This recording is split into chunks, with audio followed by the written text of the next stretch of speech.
What's up, good people? This is Chris Crazy House again, and yes, I'm back again doing another video about Dune, and that's because this part of what I want to talk about Dune is something that deserves a video all unto itself, and that is talking about Jodorowsky's Dune. And for those who don't know what that is, this was going to actually be the first film version of Dune, and it was done by filmmaker Alejandro Jodorowsky, and it is quite possibly one of the most backcrap, insane ideas that you would ever hear of for a movie. It's so grand and so over the top that you kind of wish you had seen this movie. Even if this was a bad movie, it would have been a good movie. Does that make sense? It'd have been so over the top that you'd have had, there's something that you would have enjoyed about it. And so there's a documentary about this if you go look it up. It's called Jodorowsky's Dune, and it just talks about all the things that this filmmaker was going to put into Dune. He got the rights, and it talks about like all the cast members he was going to have in it. He was going to have Orson Welles, the artist Salvador Dali, Mick Jagger was going to be in it. It was going to have music by Pink Floyd, uh, and but they never really got past. They never filmed anything. They only got up to the production, the production art side of it. Okay, and that's what's almost become mythic in and of itself because it has some of the greatest artists working on this. Now, I think Jodorowsky worked on this with Dan O'Bannon. He's one of the first people to come in on this, and for those who don't know, Dan O'Bannon was one of the people that came up with the idea and the concept for the movie Alien later on. So Dan O'Bannon helped work on this. H.R. Geiger was one of the people brought in as well to do the artwork for this, and I would have loved to have seen what or his version of House Harkonnen, because he did a lot of designs for House Harkonnen, and that was put just as concept art, but I would have loved to have seen it on the big screen because it was just some insane ideas. Like the concept he had for House Harkonnen, the castle, everything in the castle pretty much could kill you.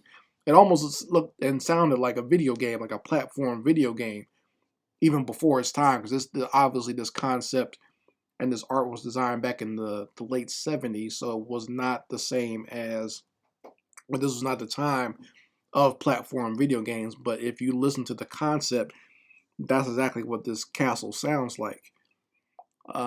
Also, the popular artist Mobius was another one that did a lot of design work for this version of Dune that we never got to see. So and you're seeing some of the concept art here, but this was such an epic production, and there was so much time and effort put just in the pre-production of it that people can almost somewhat visualize what the film would have been like. Now, Jodorowsky said the film was going to be 14 hours long. I don't know how feasible something like that is, or if it's very feasible for someone to even sit and watch something like that in one sitting.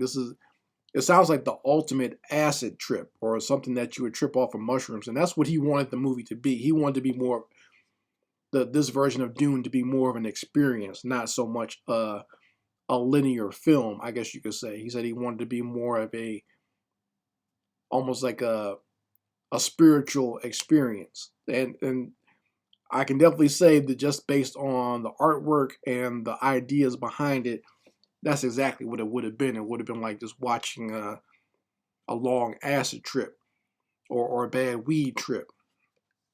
So you've seen some of the art here, and like I said, this could have been a decent version of Dune. It definitely would have been something different, but it was not to be. Obviously, this production fell apart, and some of the concepts made it into David Lynch's version of Dune, but for the most part, a lot of this stuff was scrapped. Now, what's interesting about this is that, the pre-production was so grand and so much was put into it that a lot of these concepts found their way into other popular sci-fi and fantasy films of that time.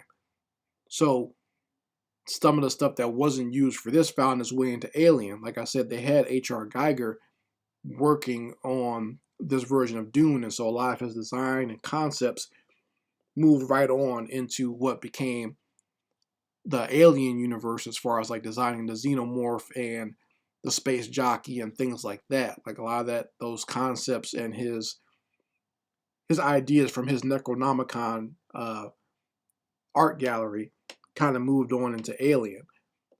Obviously, we know Mobius went on to become one of the most popular pop artists of all time, and we see concepts that he kind of came up with kind of moved on into things like Star Wars. What else? That Flash Gordon movie that came out in the 80s, some of the concepts from this version of Dune went into that. If you look at some of the guards and the soldiers and the costume designs, because this version of Jodorowskys' Dune was very colorful.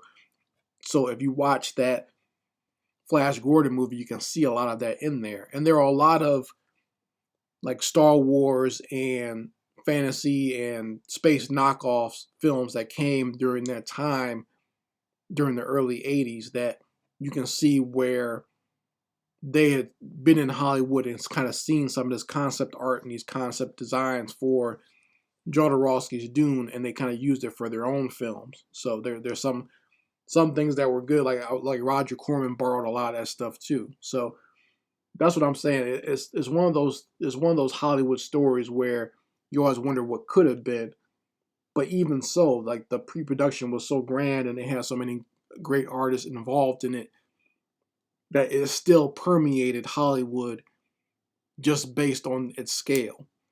So it's interesting to imagine what we could have seen, but in a way we have seen it with what we saw with a lot of the fantasy and sci-fi films that we saw coming through during the 80s. So if you're familiar with it, I'll try to put a link to the trailer for Jodorowsky's Dune. You guys can go watch that. But also let me know what you think of some of the concept art and the concept art in this video, and also just let me know what you think of and what if you would have liked to have seen this version of Dune more than what we're going to get in 2020. Anyway, Chris Crazy House signing out. Peace.